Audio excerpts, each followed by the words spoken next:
It's good to be here this afternoon, and I guess I'll give you a surprise. I got a question for you.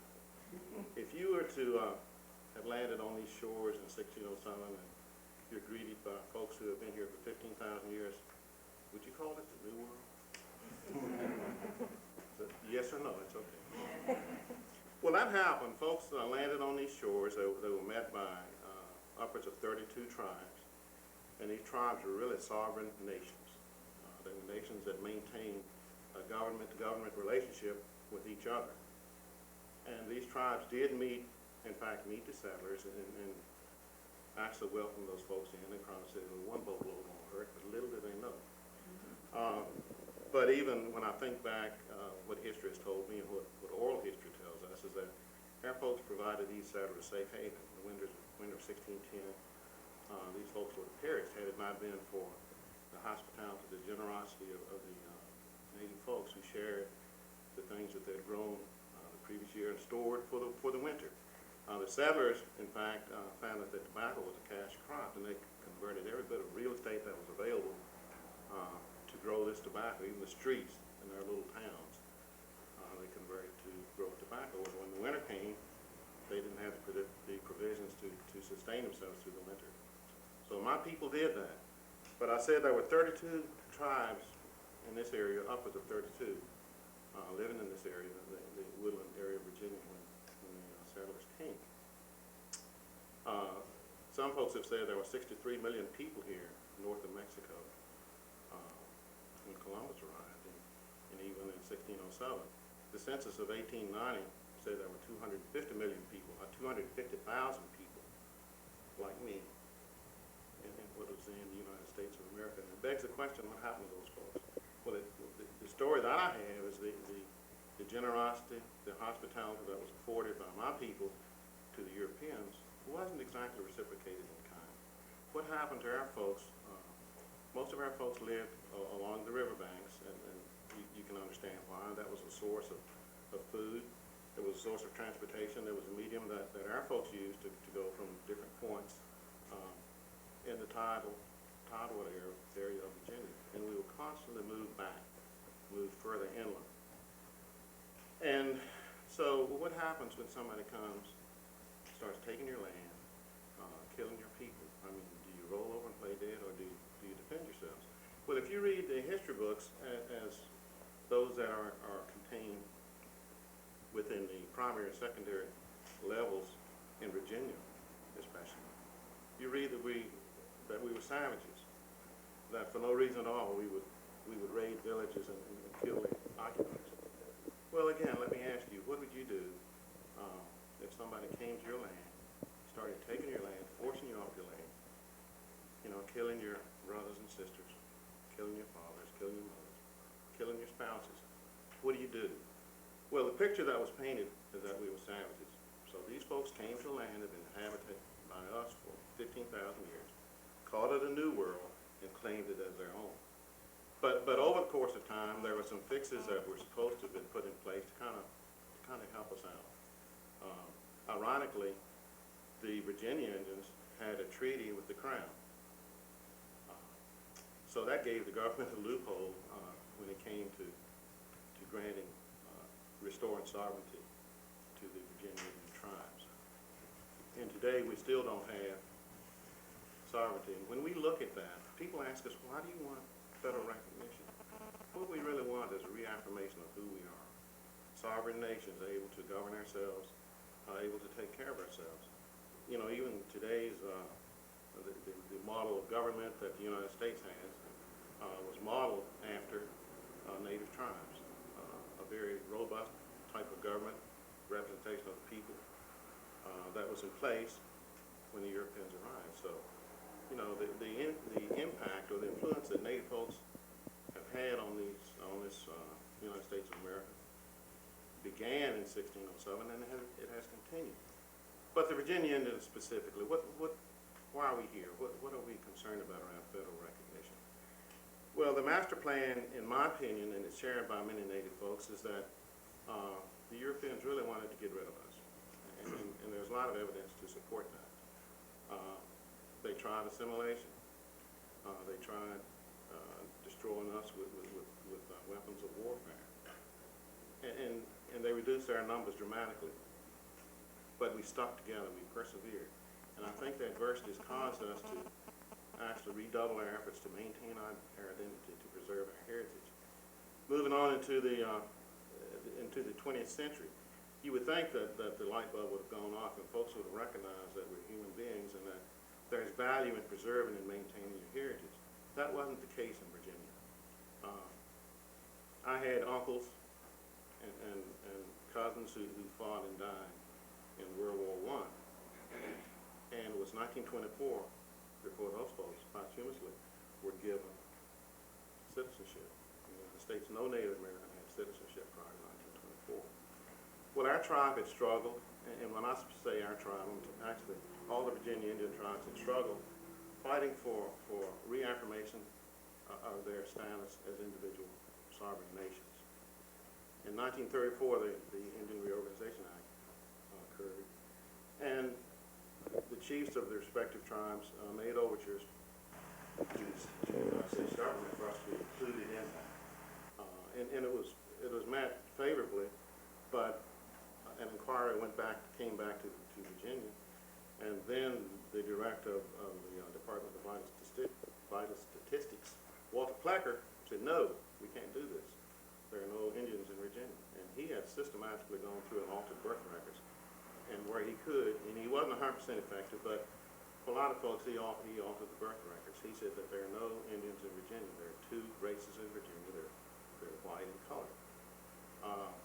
Well, some folks kind of got upset. You mentioned Pocahontas there. Some of the FFVs said, we are related to Pocahontas. So he had to back up and say there are Indians in Virginia.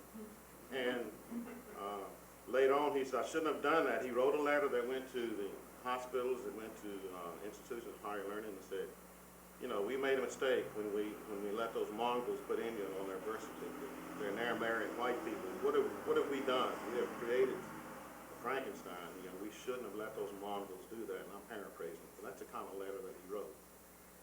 So our folks, as Ken has said before, kind of hunkered down, and my forebears, my immediate forebears, said, don't make any waves. Don't bring a lot of attention to yourself. We need to protect what we have. If the people know that we're moving to claim our heritage, they'll take what we have. I mean, that fear was evident, was alive and well in 1940s and 1950s. So I was a young guy then. We said, we're not going to stand for this. We're going for federal recognition. We're going for state recognition. And we did, and in 1983, we were successful in gaining state recognition. But there was a lot of pain and suffering even in doing that. A lot of folks said, don't do it. I mean, you're going to mess us up. Just lay low. Well, we got tired of laying low. For a long time, we couldn't wear our ancestry with pride. We kind of would dodge the question when people would ask us where we and it never was a clean question. It'd be, are you full-blood? Well, I mean, even today, we're still going to give our pedigree. And I remember one occasion I was asked for a full-blood, and I said, well, I gave a pint of blood today with the Red Cross, so I'm actually a pint low. But that is the kind of question that we do get. I do remember when the Virginians would go to school to the 8th grade, and then they were given a one-way ticket to Oklahoma to go to Bacon High School, and then it came Bacon Junior College. And some of the kids went to Michigan and other states so that could have safe harbor and go to school. There were schools for blacks, there were schools for whites, there were no schools for Indians because we didn't exist. And pride says, we don't want to go to the white school, we don't want to go to the black school. And we would have been accepted in either of those. I really don't know. We never tested it. We never really tried it. But we were going to Oklahoma to pick up my older siblings who had graduated. And I remember stopping at a service station, and there were signs on the restrooms, you know, white and colored. I said, Dad, where do I go? You know, nature was calling, where do I go? But that's kind of symptomatic of what all of us faced.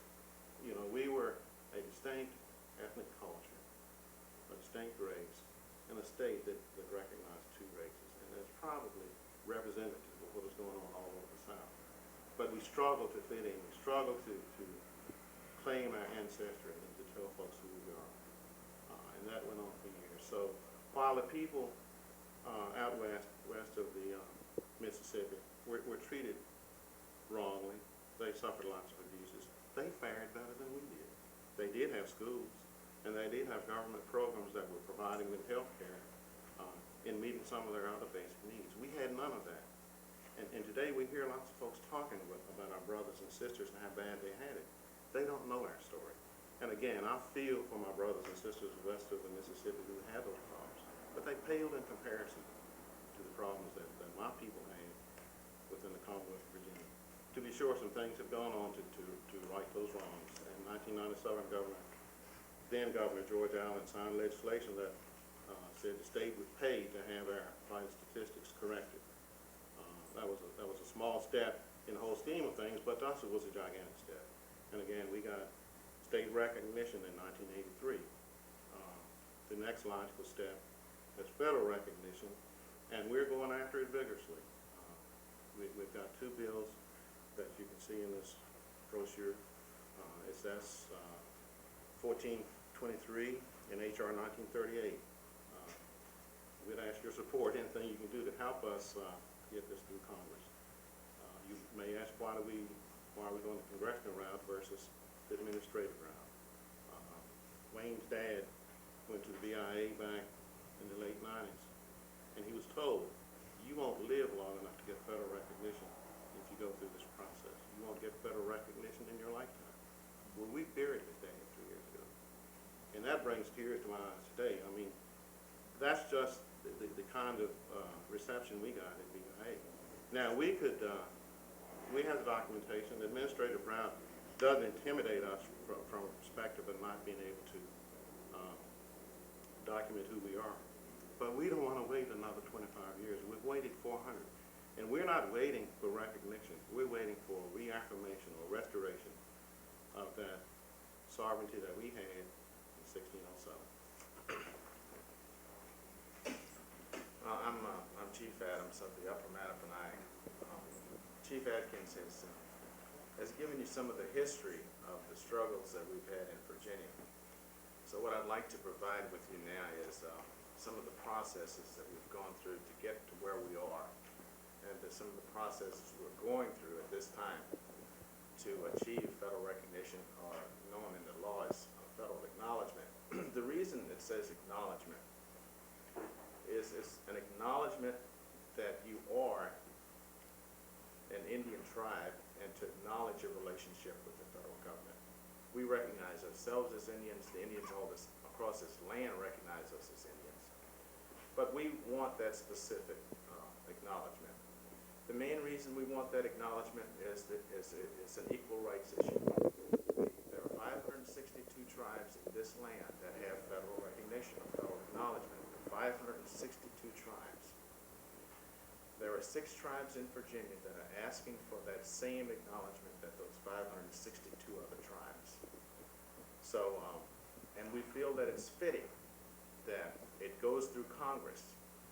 Chief Adkins has alluded to the problems with the BIA process, and like he says, we are not intimidated by the process, but we truly feel that it's appropriate that we go through Congress. There are several reasons for that. Number one, the Virginia General Assembly voted 98-2.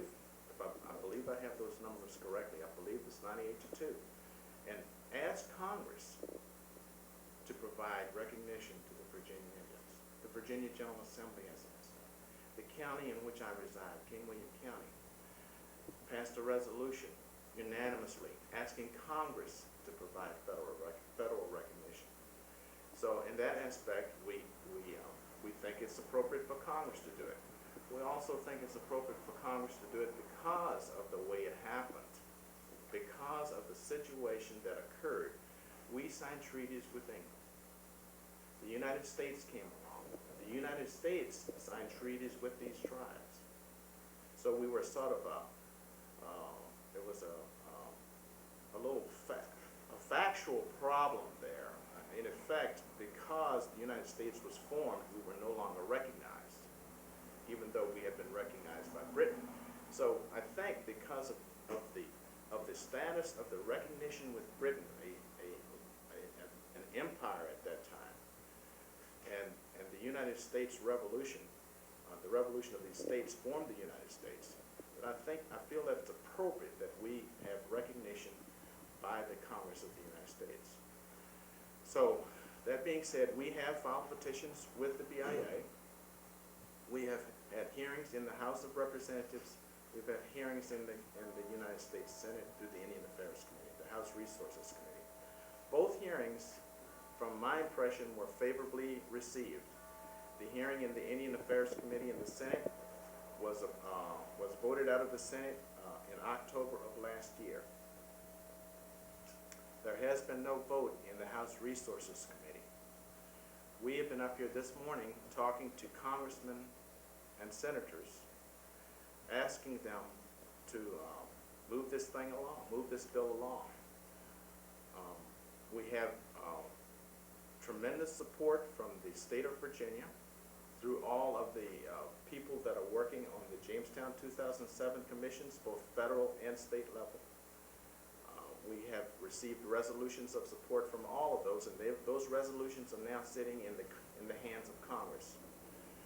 So we're at the point where the bills have had hearings. The word has gotten out to the congressmen and the senators. All of them across this land should have this information by now of where we stand. The basic thing we're facing is the fact that there is not enough action in Congress at this time.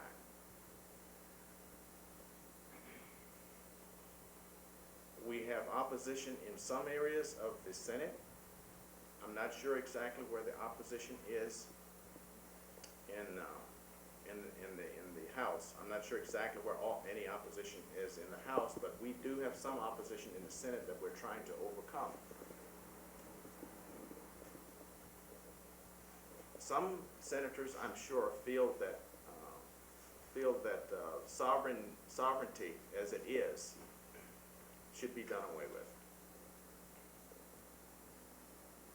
However, in order to do away with sovereignty as it is, one thing that has to be changed, and that's the United States Constitution. The United States Constitution affirms sovereignty as it is. And what we're asking them is to go to that Constitution and do the right thing with these Virginia tribes and affirm that recognition with us, which is already there in the United States Constitution. We are abiding by the law. We have abided by the rules of the Senate. We have abided by the rules of the House. We've abided by the request of the BIA to get all this done. And now, all we're asking for is appropriate action. I'm not sure how the Senate works totally. I'm not sure how the House works totally. I know what they should do. I know that it's a very slow process. I know that sometimes the government moves very slowly.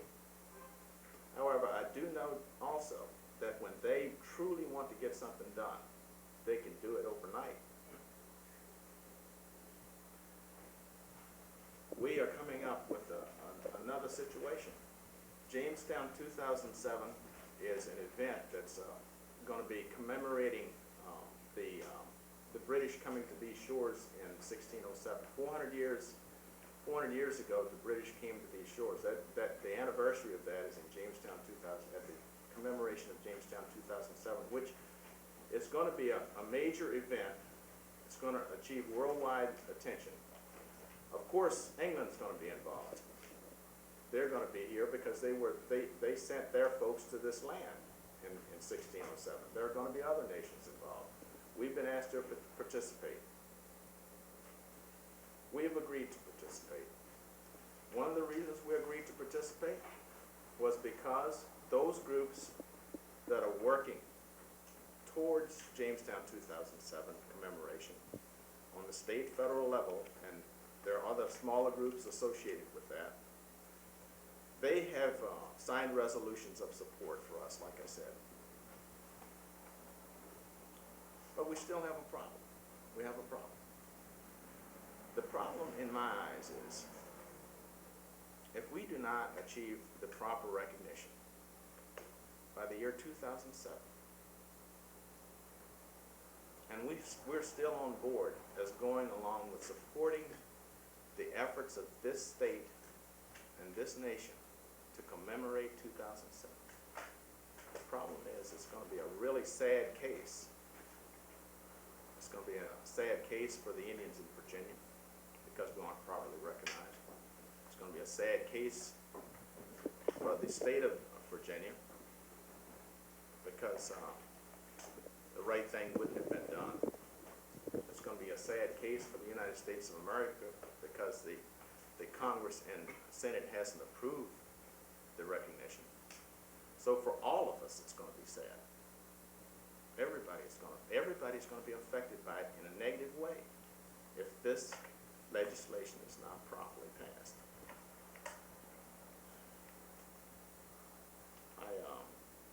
I have to go back to my people and explain to them why the legislation hasn't passed. After I've talked with Congress and the Senate, I have to go back and explain to them why it hasn't passed and why we're going to participate in the commemoration of a project that was commemorates the beginning of the end of Virginian for Indians as we know it. So I have to go back and explain that to them. I'm going to say something here that I probably might not should say, but I'm going to say it. I'm going to say it because I feel so strongly about it. In 2007, if we do not have federal recognition, and we have to go to our people and talk to them about this issue, and they're going to say, what are we going to do now? I might break a promise. If you look at the history of this land and the history of the Indians, almost every single promise that was made has been broken. As a matter of fact, I can't think of a single one that hasn't been broken to one degree or another. So all of those promises have been broken. We have been made promises by some of our congressmen who have said that they were going to support us throughout this issue, throughout this effort.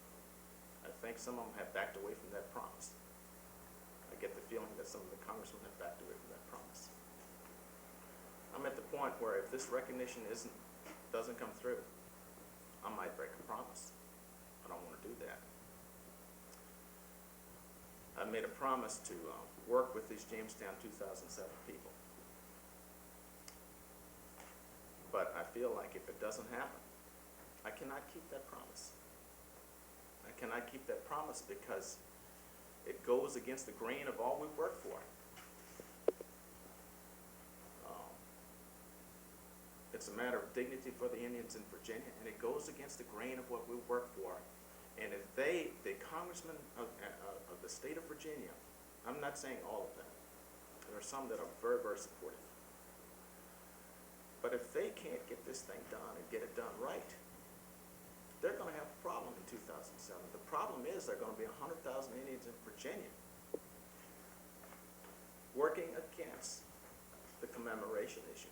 A lot of folks say in the Indian community have told me, and I'm comfortable with what they say sometimes, but I'm comfortable with what they say because I know it comes from the heart. They say we have to tell our story. The story is going to be there after 2007. The story is there today. If we don't get the recognition by that time, That's going to be over and done with, and the story's going to be over and done with as far as these people are concerned. So I'm not so much concerned about the story. I know the story. If they want to know the story, they'll know the story too. My goal is federal acknowledgement, proper federal acknowledgement by Virginia, by the United States government, and it's up to the Virginia congressmen to help with this, not hinder us, help with this. They owe it to us. They owe it to the citizens of the state, because the citizens of the state, through their elected representatives, have asked for this. They have put it in black and white. They've asked for it. Do it. It's not being done fast enough. We've been coming up here for 4 years working with these people now, with the congressmen and senators. The senators are very supportive. But we've been coming up here for 4 years now. And it's been a long struggle. But if you go back to what I originally said about the promises, the struggle has always been difficult. The struggle has been difficult because of all the promises that were broken. The promises that were broken year after year and time after time again. And now we're in another struggle. This struggle is nowhere near as difficult as the struggle of our ancestors. But nevertheless, it's what we're faced with. It's what we have to deal with today. We don't have a choice in which struggle we face in life. We have to deal with this today. Now, I've dwelled somewhat on the problem. But I want to go to the promise a little bit. The promise of this nation and this government and the way it's formed today, it promises equal rights among all people. It promises that. It dictates to us time and time again. We have a free nation. Everybody's going to be treated equally. I believe that. I believe that this bill is going to pass, and we are going to be treated as all the other Indians across this land are. I believe that in all my heart. I believe that.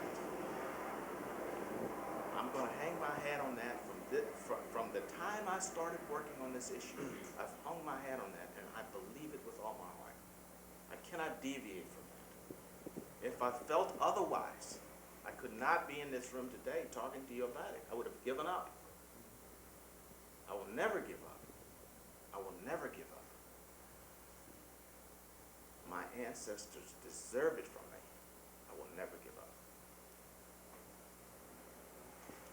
Again, my name is Wayne Adkins from the Chickahominy tribe. It's always tough to speak after Chief Adams because he's so passionate and very, very heartfelt what he's saying, and we all feel the same.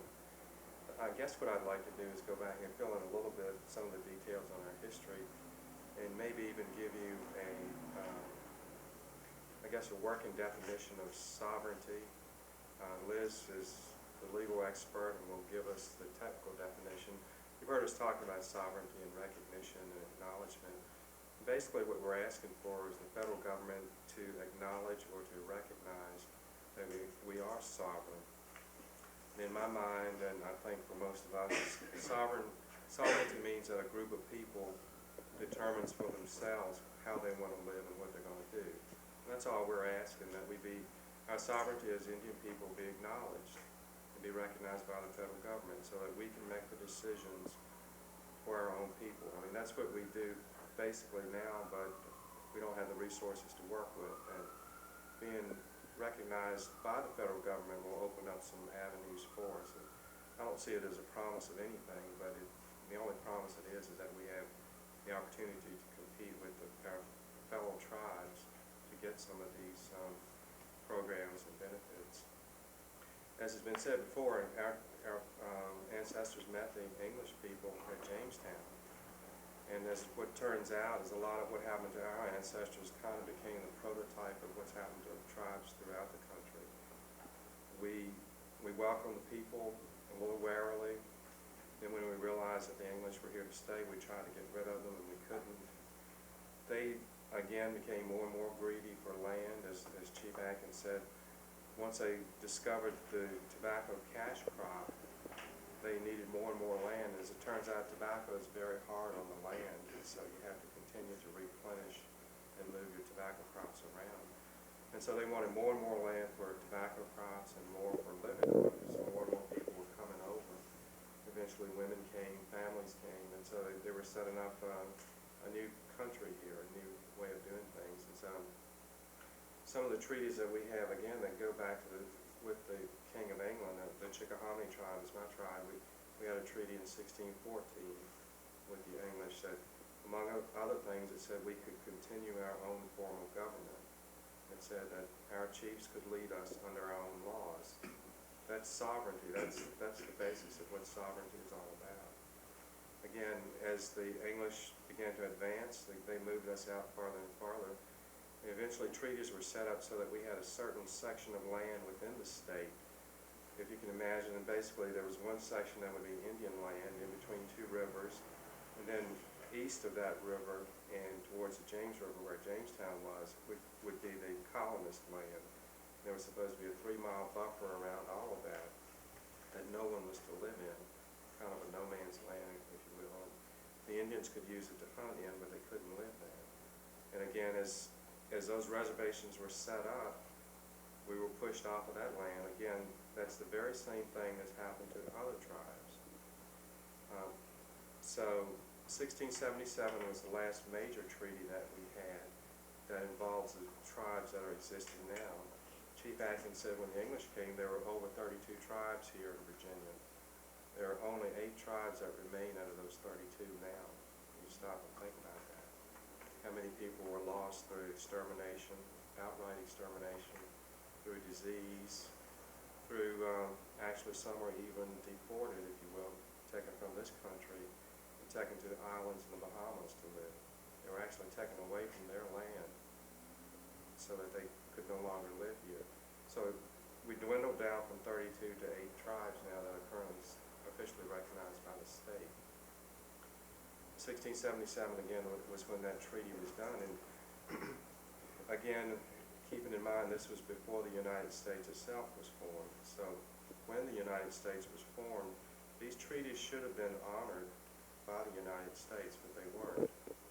And so that's kind of, as Chief Adams said, we're kind of in a limbo here where we were recognized by the Crown, but then when the United States government was formed, we were dropped from that.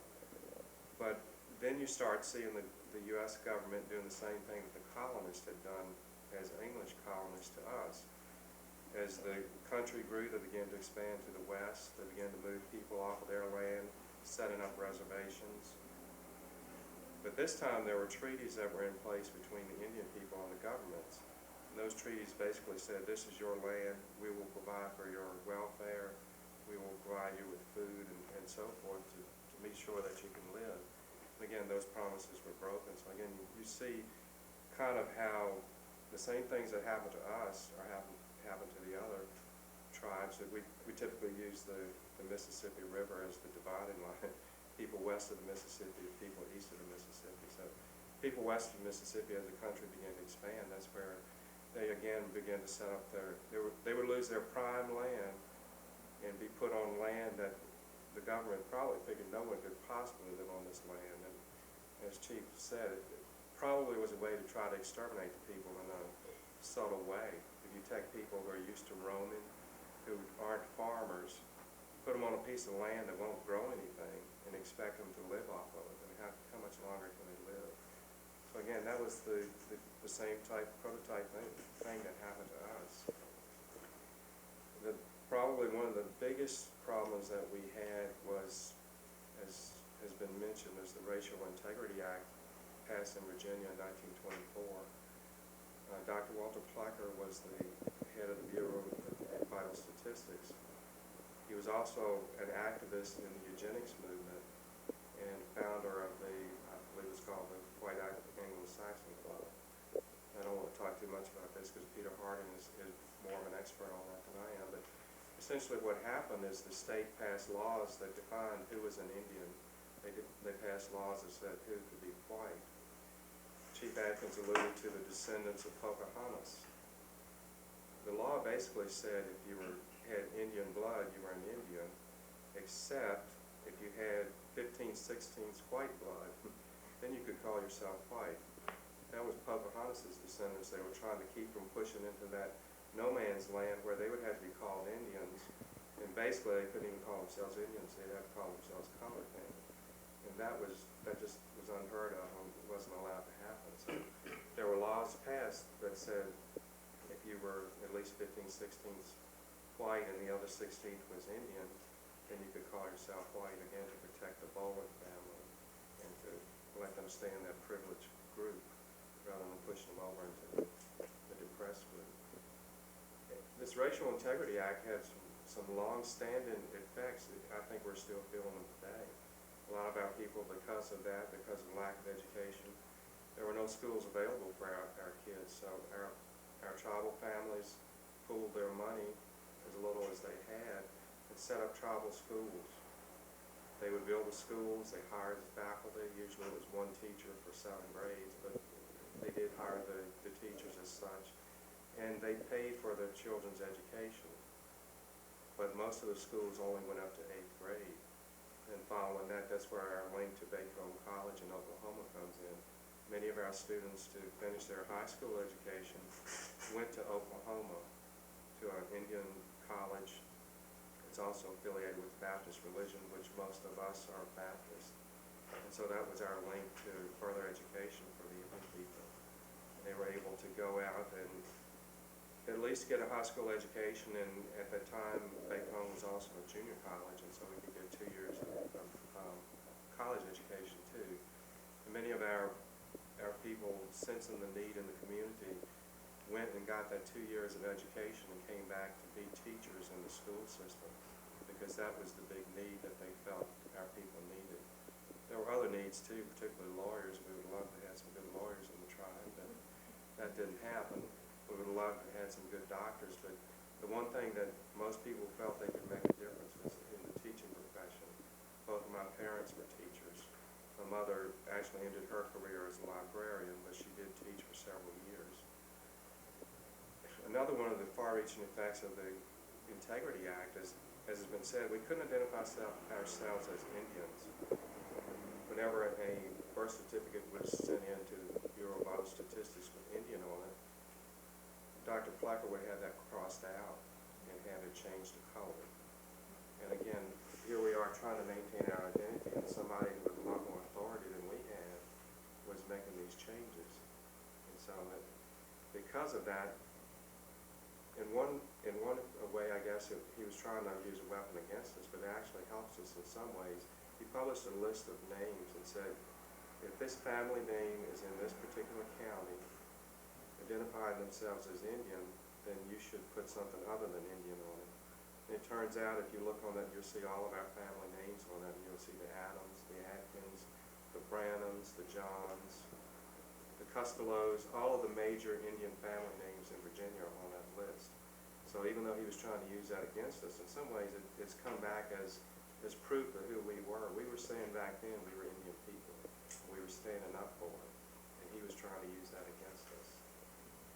The ironic thing, I think I've been pretty active in the recognition process, or the seeking of our recognition. I made many trips to D.C. And one thing I find pretty ironic is my parents couldn't get married in the state of Virginia representing themselves as Indian, because if they tried to do that, no one would issue a marriage license to them. They actually came to Washington, D.C. and were married here in the House of Representatives by the chaplain as Indian people. It's just so ironic. Here we come back to the House of Representatives and to the Senate, trying to get the government to acknowledge us as to who we are. And here all of this whole trail of records exists as to who we are. I guess I will close my remarks, because I may be treading on Peter's remarks a little bit too much. But again, some of these things by the Racial Integrity Act has just had far-reaching effects that we still try to overcome. One of the things we want our recognition for is to help our elderly people who had low paying, or some of them were self-employed. so they had no benefits. They had nothing to fall back on. And so their health benefits now are pretty much non-existent. We want to help them out. We want to help our younger people to get their education. We do that now with scholarships that we raise funds. I think all the tribes have scholarships. I know the Chickahominy does. We raise funds to help our kids get an education. We know, because we feel that's an important thing. My father was chief before Chief Adkins was, and that was his big thing. Whether he was chief or not, as an educator, he stressed education to everybody. And if a student expressed an interest in getting further education, he was going to do what he could to help them, even if it was just encouraging them. He would try to get them scholarships if he could, but sometimes the best he could do was give them a pat on the back and a handshake, but they knew that he was encouraging them to continue on. So I think I'll conclude now and turn it over to Peter. I'm Peter Hardin. I'm a newsman with the Richmond newspaper. I'm an outsider. The reason I'm here is because sometimes history makes news. And I found this to be the case 4 years ago when the Virginia tribes were starting their quest in Congress for federal recognition. My editors asked me to write about that, and quickly some Virginia tribal activists led me to learn about and write about Dr. Walter Plecker. Well, he's been alluded here today. He had a mighty influence, and where he has been paraphrased today, I'll take an opportunity to give you some of his exact words, because for 4 years I've carried in my briefcase a letter that he wrote in 1943. It makes me so indignant that I keep it in my briefcase. It's a valuable reminder of what happened in this historic story, and I think that some of Dr. Plecker's words will help convey to you his attitudes. But first I want to tell you just a little bit more about the times. In the not long ago, 20th century, he was the head of the Bureau of Vital Statistics between 1912 and 1946. Well, he was not only a white supremacist, he was a medical doctor and an ardent believer in what you've heard referred to as eugenics. Some call it a science, some call it a pseudoscience, which advocated that you could engineer a better race by selective breeding to weed out what were considered hereditary disorders. Happily, it's been widely discredited by most in current times. But in Virginia, eugenics was tied in closely with state-sanctioned racism. In 1924, the legislature passed the Racial Integrity Act. Broadly speaking, you've heard some of the fine parts of it today, but broadly speaking, it defined a white person as having no trace of black blood and made it illegal for whites and non-whites to marry. A second law passed at the same time permitted forcible sterilization and led to sterilizing more than 8,000 people in Virginia who were considered, quote, defective. 30 states adopted such laws, and many modeled theirs on Virginia's. Well, back to Dr. Plecker. He was the head enforcer of these laws, which he helped write. And in the Virginia tribes, he found a ready target for his policing of the color line. He didn't think there were any real Virginia Indians.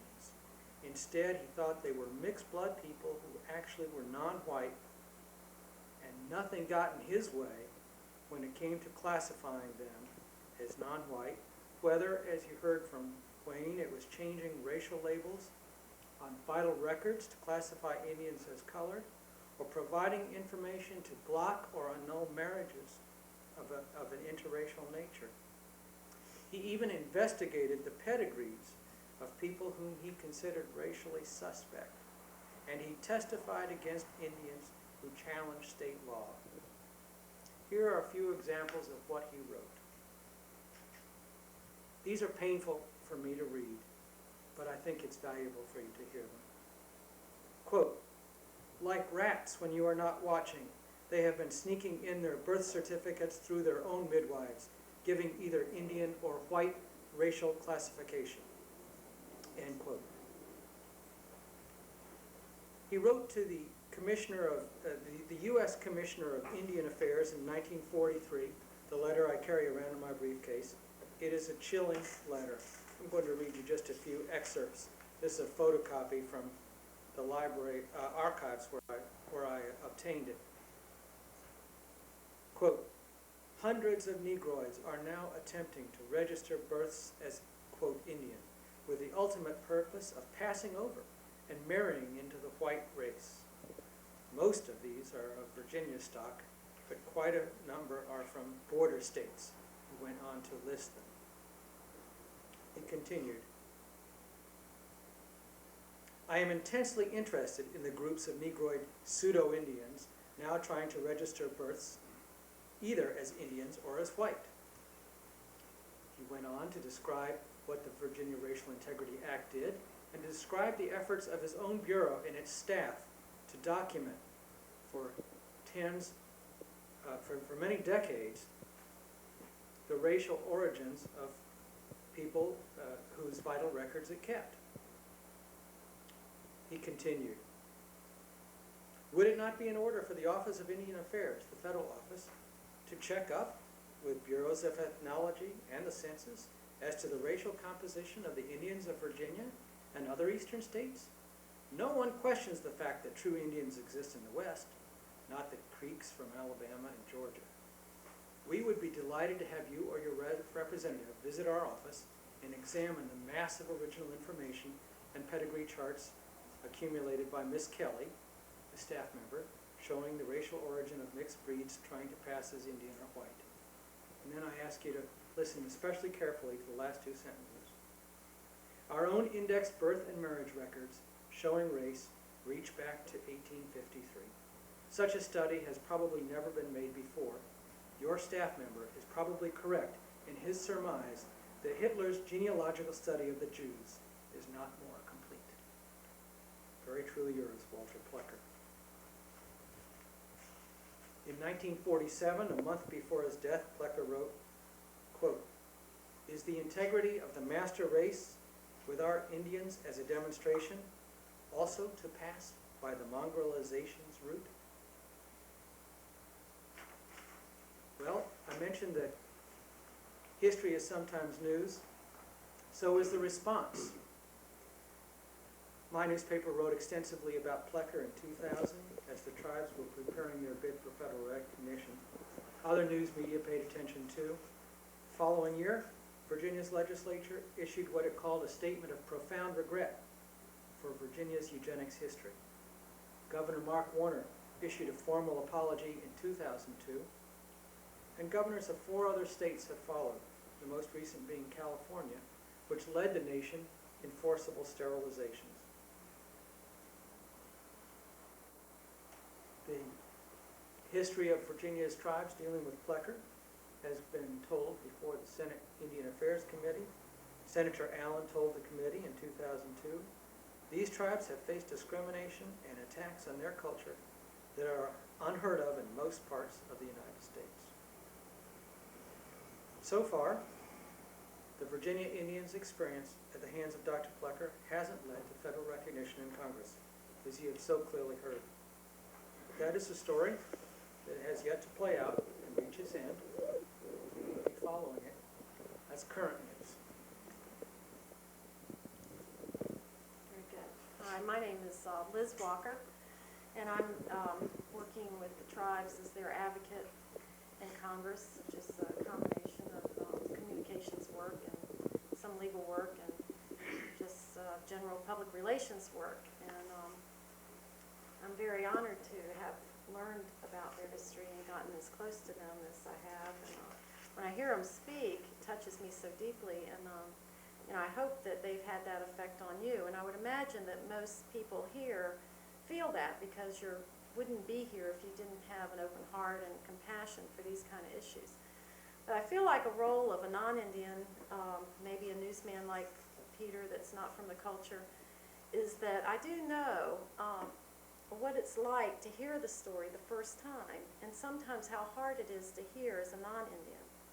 And that gives me some idea of how to reach other people and get through that denial or that lack of belief, or maybe it's guilt, or, I mean, I can't describe it. It's kind of like, I know it when I feel it, and I've felt it, and so I know it when I see it, when I'm talking to somebody, and I know it takes many times going back to somebody for them to really hear what you've heard them say, because I don't know how, and I know they must feel this way, I don't know how they could say it and not be more authentic, and then not to hear people, or not to see people react to that is really sad. And I say this to start out what my remarks are about, because to those of you that hear this story and feel moved by it, I'm asking you to help them to tell this story, because it's people, every person that they touch can touch somebody else with a story like this. This is what moves people to help them. Anyway, I get much. But the part of my talk was going to be on why, under the system, is it so hard for tribes to get recognized? And that's been a real education for someone working with them, trying to make that happen. And there's two ways tribes get recognized. I mean, first I want to ask, how many here in the group might know what it means to have recognition by the federal government? Does anybody have a background in it? Yeah, I mean, I don't think most people do. I mean, I ask that not expecting you to say yes, expecting you to say no, because I think most people don't understand, and so it's very easy for people when they attack Indian sovereignty to play into people's ignorance. But, what it requires a tribe to get recognized today, and there's been different standards over the last few centuries, so I'm getting this what we call federal status. But today, a tribe has to meet what they call 7 mandatory criteria in a bureaucratic process through the Department of Interior. And those 7 criteria, for the most part, are pretty easy to meet. They ask if a tribe, for example, has governing documents. Many of them are incorporated nonprofits. They ask for some basic historical data.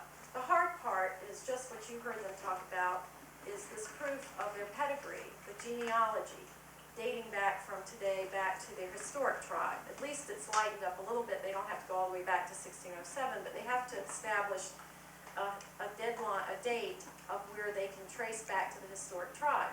Now, you heard them talk about there's periods of time in history where it wasn't okay to be Indian. So it wasn't okay to wear a banner that said I'm Indian, or to be out in the world saying I'm Indian. So there weren't very many good documents. 1700s, non-Indians didn't keep good documents, much less Indian people.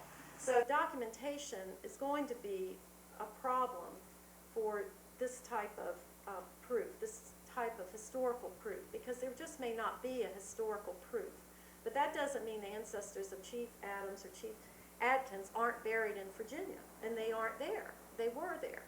So the BIA requires that you come in and you show this historical connection back to a tribe in maybe the early 1800s, or some type of census or some type of list.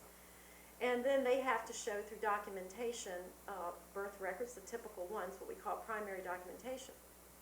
Well, these tribes obviously had not only the typical historical problems all tribes across the United States would have on proving that, they had an added hindrance with someone like Dr. Plecker, who really, by state action, state law, came in and required state records be changed, or wouldn't allow them to claim that Indian identity.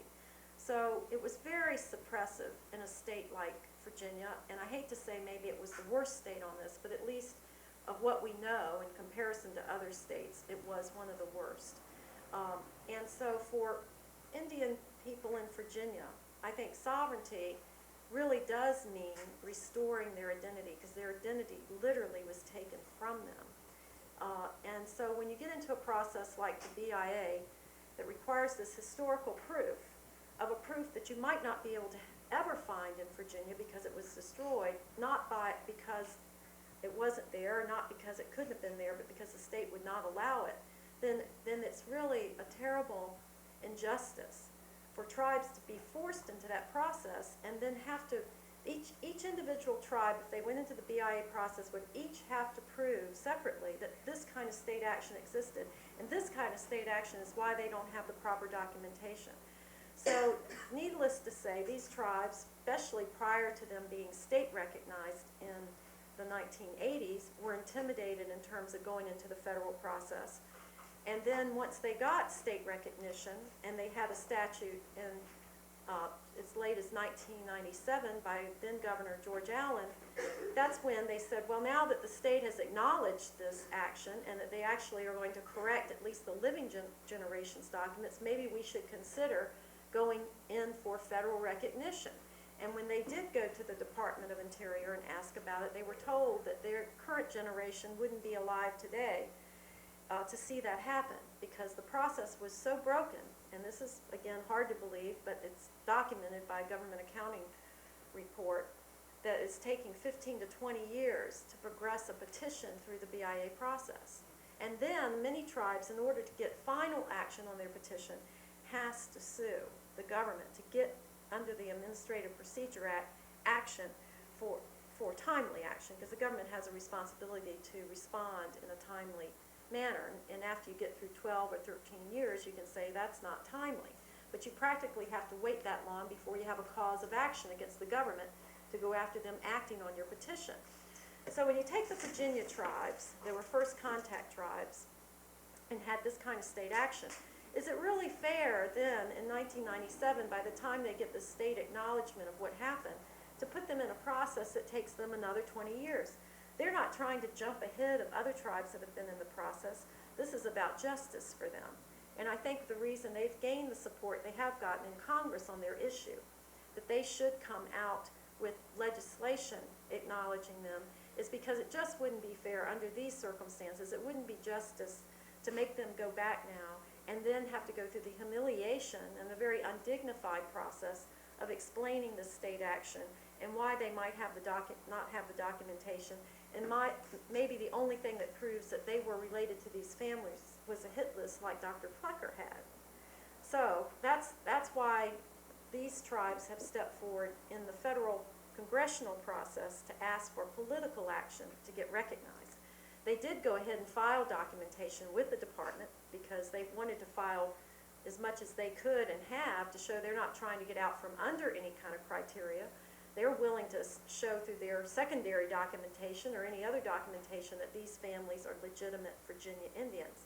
But I don't think we have, in our debate with people in Congress that aren't pro-sovereignty, a question about their authenticity. They are Indian, they have the heritage.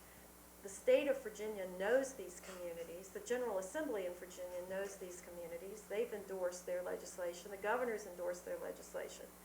We get caught up in the politics of, whether Indian sovereignty is a good thing at all. And that's where, again, as an advocate, I see that the disconnect, the real, communication gap comes in. Because there's something with some people, their attitudes are still that they can't hear this story. Something prevents them from hearing the story. And for the 3,500 people that are members of these 6 communities, it's not a money issue. It's not that the federal government can't afford to give them federal recognition. It's a different issue, and I think it flashes back, frankly, to the mentality of the Walker-Plecker days, of the justification that a dominant society has for not wanting to hear this kind of story. It's too hard to hear. People, it touches your feelings, it hits you in the heart. And then you question, is it true? Can a story like this really be true?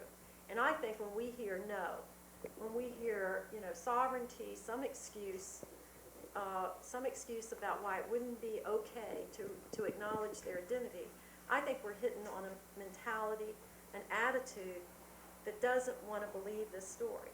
They don't want to believe that the racism happened.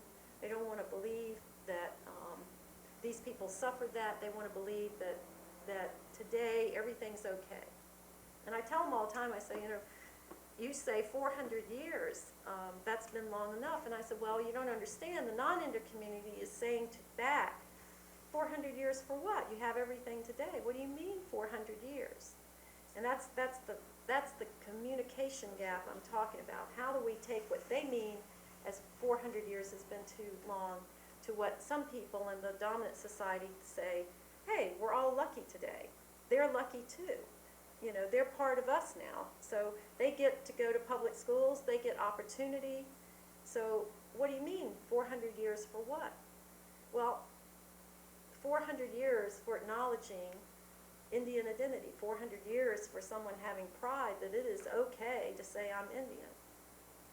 And so anyway, that's why they're in the congressional process, and I hope any of you that have heard this today pass the word along and can help us get our message across. I'd like to add one thing here, and Ken alluded to it, but when you look at the Virginia Indians today, we've got 8 tribes that are working more closely than they've ever worked. We've become galvanized around a common mission, and we draw on each other. I mean, Ken has become like a brother to me, and I know he feels the same way. So there are some good things that have come out of this. I don't want to end this thing on gloom and doom. Got one more point, but first I'd like to recognize Sandra and Hope Adkins, the wife and daughter respectively of Wayne, these 2 lovely ladies who came up here with us. And then I want to stay in on this and then tell you that yesterday at the National Museum of American Indian, when we walked yesterday, and the 5 of us did, we carried those 32 tribes with us. So yesterday, those 32 Indian tribes were carried in the person of the 8 tribes who walked yesterday. So that spirit is not dead, that spirit is living. And I would go and extrapolate a little further.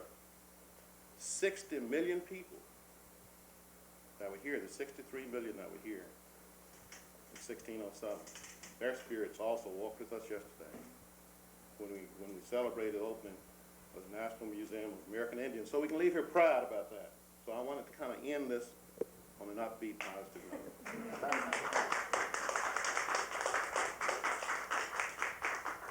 I want to thank all our guests for sharing their stories, and I know that you all are very interested in asking questions. That's what the salon is for, to engage.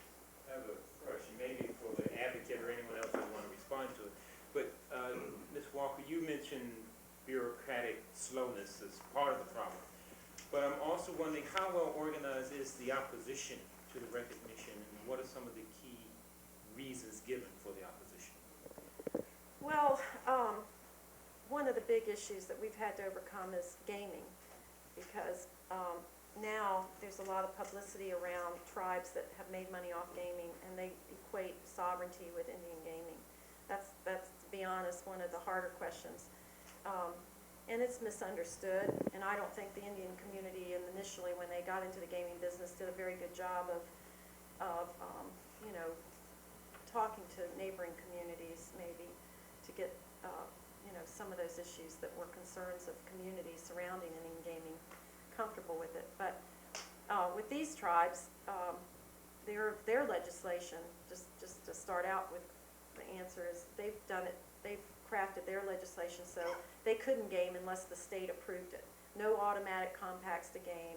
They'd have to have approval of their state before they could do that. They're very connected to their Christian churches, and they don't game. They could do bingo now. They don't do that. That's not part of their morality, and they're not interested. And in Virginia, if they had economic development opportunities, there's a tourism state. There's a lot of things that they could do. They don't have to do something like gaming to benefit their community. So we get that.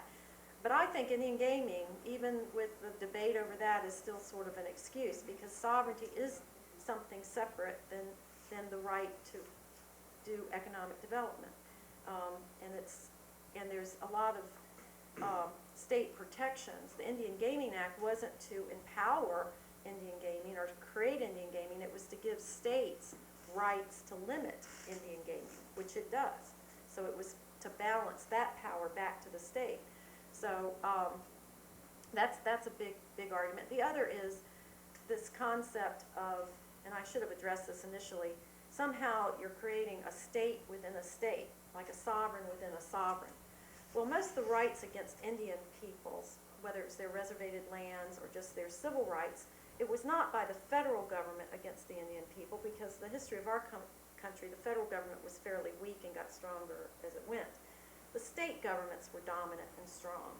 And the civil rights problems that happened in Virginia was because Virginia was a colonial state, a very powerful state, and a very organized state, and was stronger than the federal government. Even after the Civil War, people didn't touch what was going on in Virginia, even though it was illegal.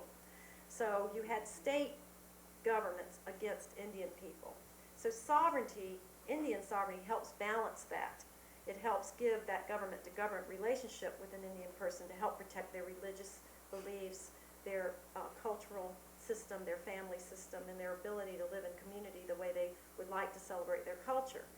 So, but it does not really threaten state government because it is sovereignty, limited sovereignty under the plenary powers of the Congress. Congress really does govern Indian sovereignty. It can grant it, it can take it away.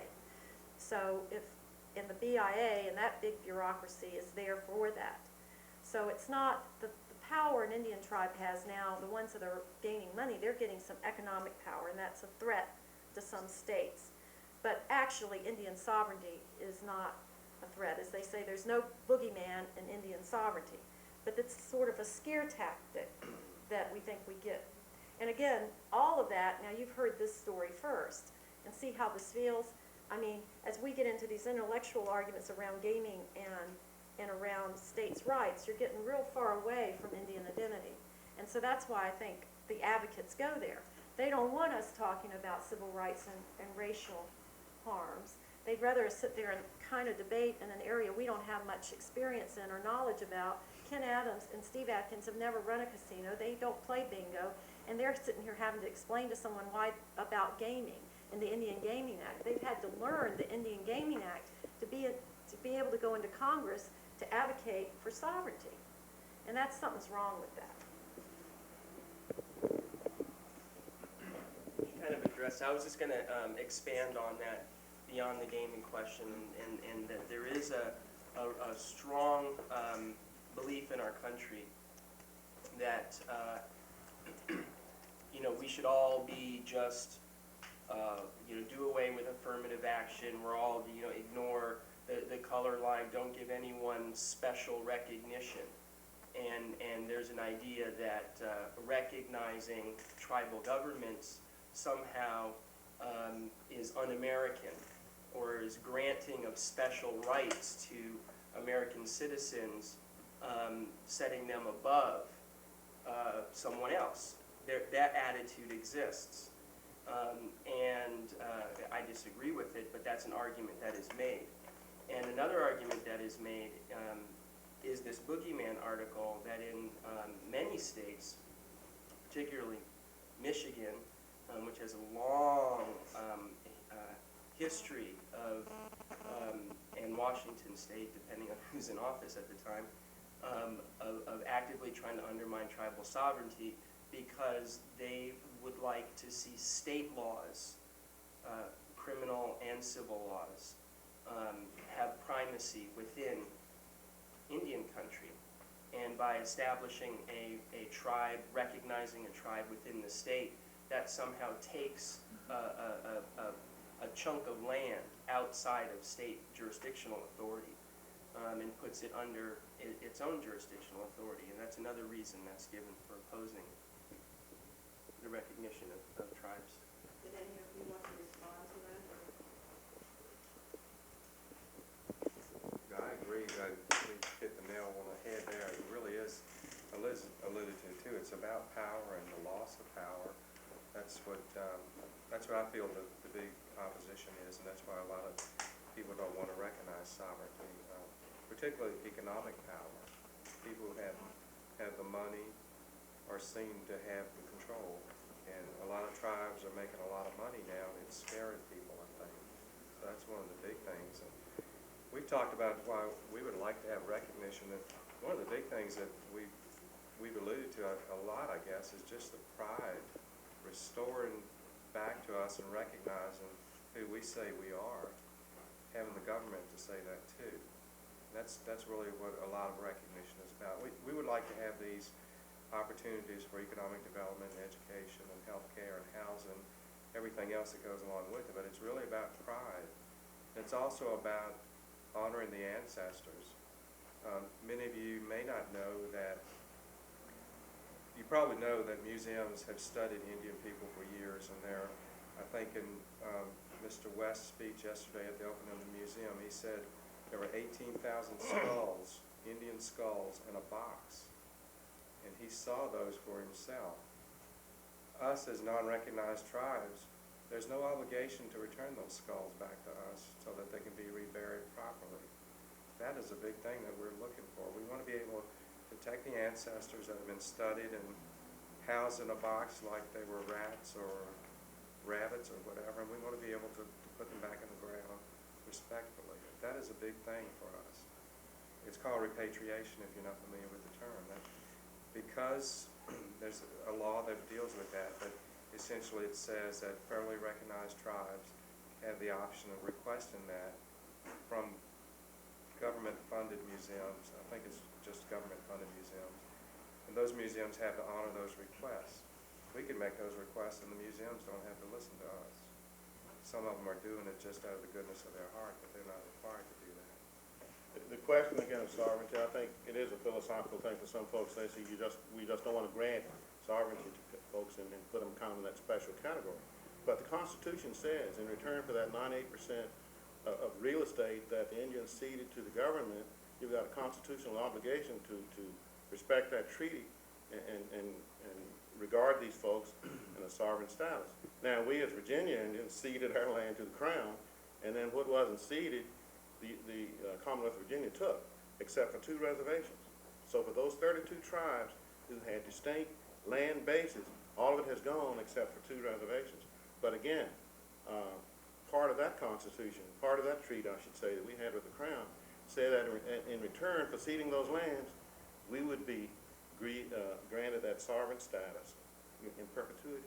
Well, we know what that means.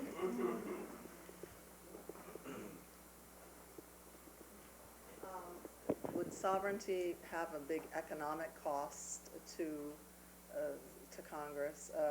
Do you have to, would you get some land back? No.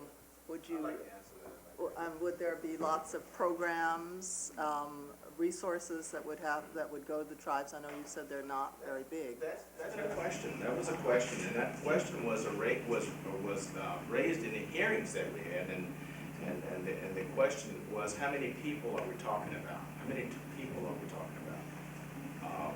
In Virginia, we're talking from 3,000 to 4,000 people, somewhere thereabouts. So we're not talking about a large number of people for any sort of, if there were a lot of government benefits, if there were some health care, if there were some education, when you're talking about 4,000 people in this enormous country of 280 million, you know, how much is that going to cost the United States government? If we can go to a country like Iraq and rebuild it almost from the ground up, you know, what are 4,000 people? As far as the money that this nation has, it's minuscule. So there will be some benefits. There will be some, but there's so few. And like Chief Adkins has alluded to, that all of the land that the Indians had, except for 2% nationwide, is gone. It's gone.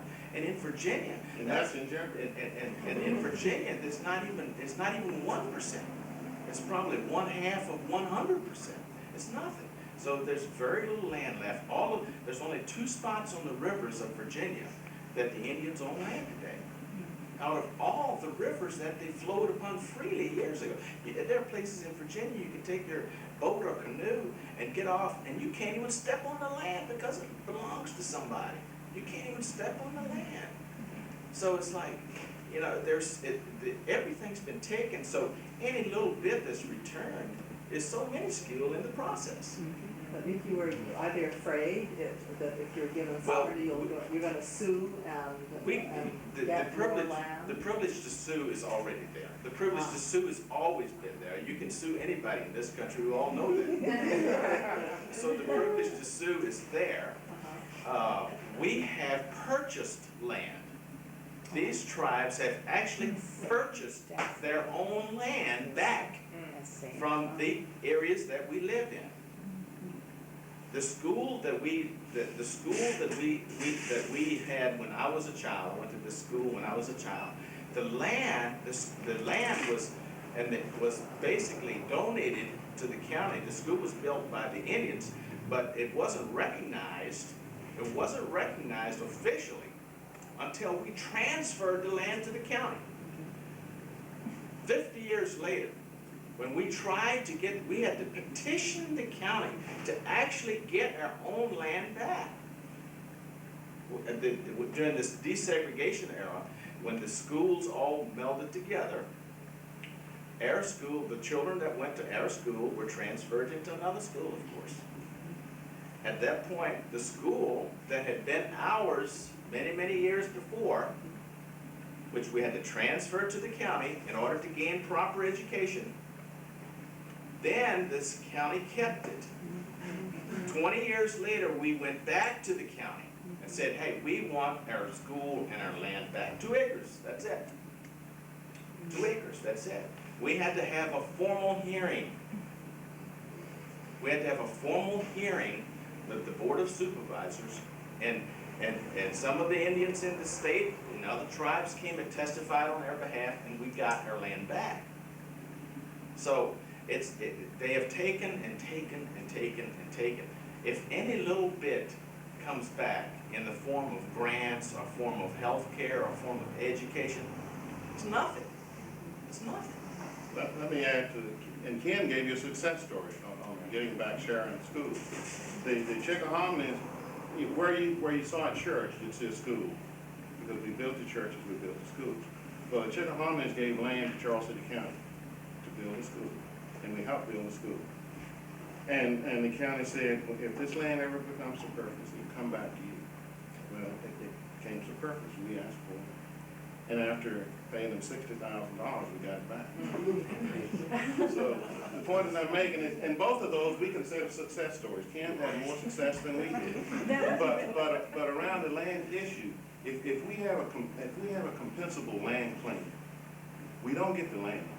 You know, the government would have to pay us the work of the land. So we wouldn't come and take your land. Mainstream America, we wouldn't take your land. Now that's not a novel act, taking your land, because it happened back in. But anyway, no, we wouldn't. And that's a valid question, because some people think I would actually displace people and take their land. But it does bother me when landowners kind of puff up their chest and say, this land has been in my family since 1614. Well, you know, 8 years prior. David? This is a quick question. What is the current status of the 2 bills, and what steps are being taken now, and what steps can those of us here take to help move things forward? The bill, the Senate bill has come out of committee. But there are some holes on the bill, and we don't know all of the holes. We did go talk to Senator Allen yesterday morning. We talked to Senator Warner's staff today. And they have said they're going to do what they can to get these bills out. I'll have to defer to Liz to say what you can do to help us. The bill in the House, we're looking for some response from Congressman Pombo, who is the chair of the House Resources Committee. He can make the call to see where that bill goes. We've talked to him individually, and he's told us that he supports where we are, to the extent that you know he said that he'll bring it out. Now, when that occurs, I don't know, but we are. If we find any buttons to push, we'll push those buttons. And Liz, maybe you can help. How can these folks help? Well, that's a great question, because I think cards and letters always help in the legislative process, so people feel compelled by the story. They ought to write their congressman, but we're focusing on 2 committees, particularly the House Resources Committee. Chairman Pombo's offices is the primary person to contact. And in the Senate, I think sending to your senator, whoever that might be, that you support the Virginian Indian Bill for recognition would be helpful. And then, of course, our senators are Senator Allen and Senator Warner from Virginia. But I think in the Senate, it's really targeting your particular senator that represents you would be the best way to get it. You can get their addresses now and all that.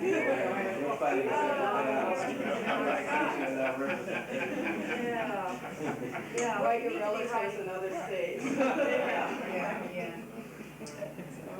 Susie? It just struck me that maybe we could write to other senators. Yes. If you told us, that, I mean, besides these three men, it also strikes me that whoever is in favor of this bill now in Congress could be asked to do more with it. Could be asked to push it. I don't know what holes in the bill means, but the holes need to be. There are some senators who put a hold, pardon me, but these senators, for some reason or another, take exception to the bill. At one time, 4 senators had done that, which puts the bill in a hold position from their perspective. Hold. Oh, H-O-L-D, yeah. hold. English is a second language, I'm sorry. They put a hold on the bill. Yeah. So yeah, I mean, answer to your question, the senators that we're working with is Senator George Allen Right. from Virginia, and Senator John Warner. Right. And the more support we get to them, the better. And then we have Senator Kyle, he's been quoted in the paper as putting a hold on the Hawaiian bill. For example, they're seeking a process to put them in a sovereign type status, not the same as American Indian sovereignty, but that he's opposed to that bill, and he's also holding our bill. So he would be the person to write to and say you're for recognition of the Virginia tribes. Well, it just seems to me that it's fair. I mean, it isn't going to be that much of a threat financially or any other way. As you say, there are very few people involved. But I would think the best argument would be that it would make all the tribes equal. And to the extent that you have a group, if you could draft a letter and send it to the Post or the Times for inclusion on the editorial page, that would be super. Yeah, my group is. Times Dispatch, I mean, you know, Peter Hardin, I looked at him with a high degree of suspect early on, but he's proven to be an ally. I would like to address one little quick thing that she said about the problems with the holes and what they perceive. And it's been mentioned here a little bit this afternoon, but it's a lot of it is about control. A lot of it is about control. When people in control want to stay in control, and they want to control as much as they possibly can, and to give up that little bit of control that we might have for ourselves, to do some economic things for ourselves and have some sort of self-government. They don't want to give that up. There are people that do not want to give that up. I believe that's part of it. You have one last question? You said that you made several references to the 32 tribes, and I know that there was a lot of decimation through disease and migration and death caused by things in a marriage. But I'm wondering, would you just tell us briefly what happened to the rest of the 32 tribes, and if there is any interest in that group of reassembling and coming back in to seek to be a part of the sovereignty that they ever achieved? I think you kind of described what happened. Some was death, some was assimilation, and there may be remnants out there. I would, and if that's the case, they would probably need to go back and look at some of that continuity. There's some criteria that the Commonwealth of Virginia has established for state recognition, and those groups would have access to that. You know, I would love to see 32 tribes. That would be great. I probably didn't answer that before. A lot of those tribes were destroyed. Most of them were destroyed. And like Steve said, there's probably some remnants somewhere. Some have said they are, and we don't know where the others are fully. But I know there's Indians in Virginia that have come to me and said, well, I know that I'm an Indian, I have Indian ancestry, but I can't connect it. I can't connect it. And so there are a few people like that. You know, they've known it all their lives, but they just can't seem to make the connection to where they fit. So and I'm sure that's difficult for them. But most of them were destroyed. They were eliminated. They were annihilated. And one thing we have alluded to, the process that was started in Virginia, and to get into this issue again of destruction of a race of people, when there were so many, which hasn't been properly addressed in America. 90% of an entire race of people were annihilated. Were totally 90%. And the attempt was to annihilate them all. In some of the Virginia letters back to England in the early 1600s, there were letters that were written, we have killed more in the last year than we killed in all the previous years combined. Those type of letters were being sent back to England. There were attempts to totally annihilate these people. That was the goal of many of the local and state governments. Well, if you look at Providence, Rhode Island, New Canaan, West Virginia, those names to those folks had some biblical significance. They looked at it as manifest destiny. Providence, Rhode Island, New Canaan, West Virginia. Okay, thank you all very much. Thank you. Thank you. Adkins, Adams.